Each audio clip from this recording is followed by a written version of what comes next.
Thank you for watching Let's Get Political. I am, of course, your host, Alicia Reese. Today we have Representative Angie Nixon answering 13 questions.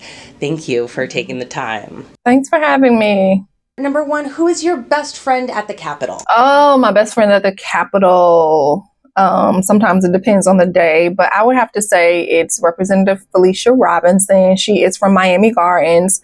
She's actually like a big sister to me. I go to her for support. I go to her to hang out and eat.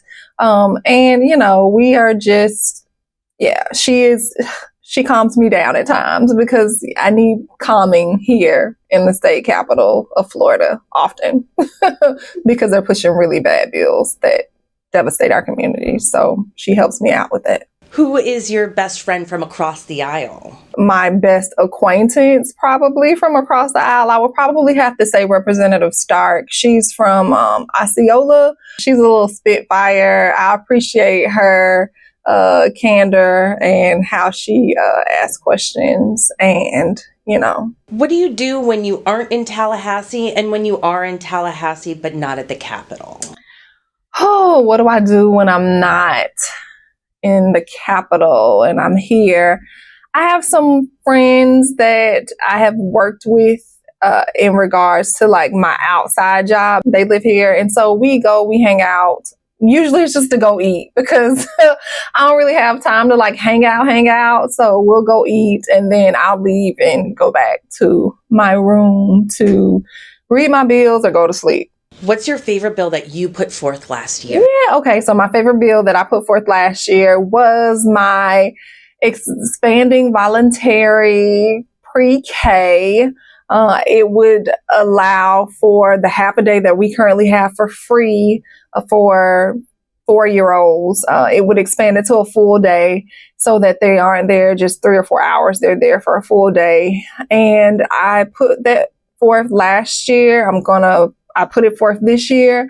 Hopefully we get some traction on it because, you know, folks say they want to put people to work. And the best way to do that is to ensure that they have quality, affordable access to childcare, early childcare. And so that's what I did. What's a bill that someone else put forth that you're passionate about? A bill that was put forth last year that I'm passionate about and happy that it passed was my seatmate, Representative Bartleman, actually got kid care expanded to allow for more folks with higher income levels to participate. As a former single mom, my daughter was a part of the kid care program. I couldn't afford access to health care for her because it was just so expensive. I didn't make enough money, but I actually had a job, but I didn't qualify for Medicaid.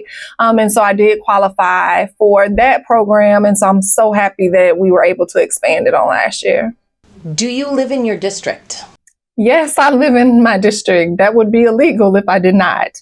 So not only do I live in my district, my mom lives in my district, my grandmother lives in my district, my brother lives in my district, and my uncle lives in my district. I was born and raised in my district.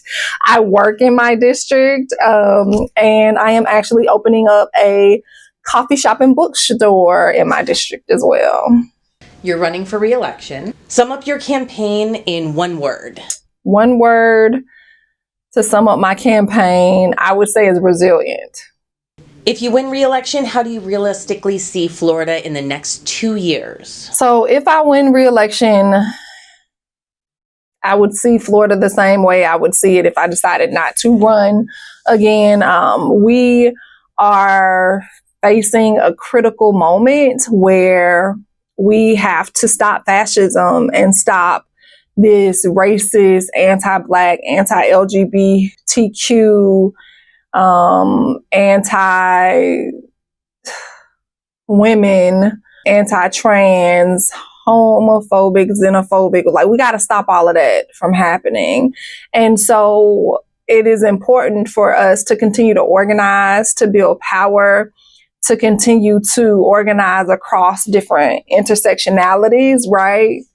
To make sure that we are showing up for our allies and accomplices, not just when we are personally impacted. We need to be showing up for people year round and pushing back and fighting back so that We can ensure that no matter where you live, what race you are, who you love, what religion you practice, that you deserve to live healthy, prosperous, and safe. And so we all deserve to flourish, period.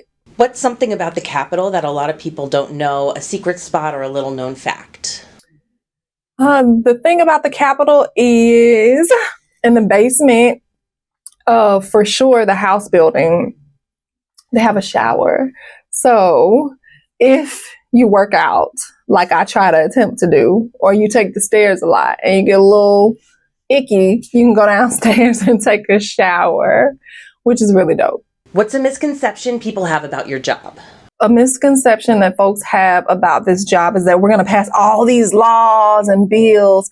And the reality of it is, even the Republicans don't pass a bunch of laws. Like each Republican legislator, they may be able to pass 3 at the most a year. But, you know, they're in the super majority, but like we're not passing all these bills left and right individually. If you weren't a state representative, what would you do? If I wasn't a state representative, I would still be doing what I do in my day job, which is organizing. I lead one of the largest progressive coalition groups across the state of Florida, and I'm super excited about that. And so like I'm all involved in the community and I'm doing what I love right now. What's a fun fact about your job that people don't know? A fun fact about being a state representative is, I don't know, it may not be too fun, especially for my husband. People recognize me almost everywhere we go, and I get stopped randomly. It's just funny. But it's uplifting, right? Because oftentimes being here in the super minority and being gaslit, and stuff, dealing with microaggressions, you feel like you're not doing the right thing or doing a good job. And then when I go out and people stop me and, you know, thank me for what I'm doing, it makes me feel good. So I guess that's fun. And what does your perfect day include?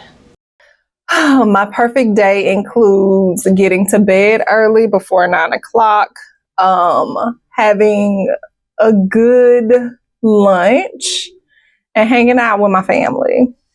But if it's at the Capitol, it would be not voting on bad bills and passing something that's actually going to help uplift the state of Florida. Thank you so much for taking the time to answer these. For sure.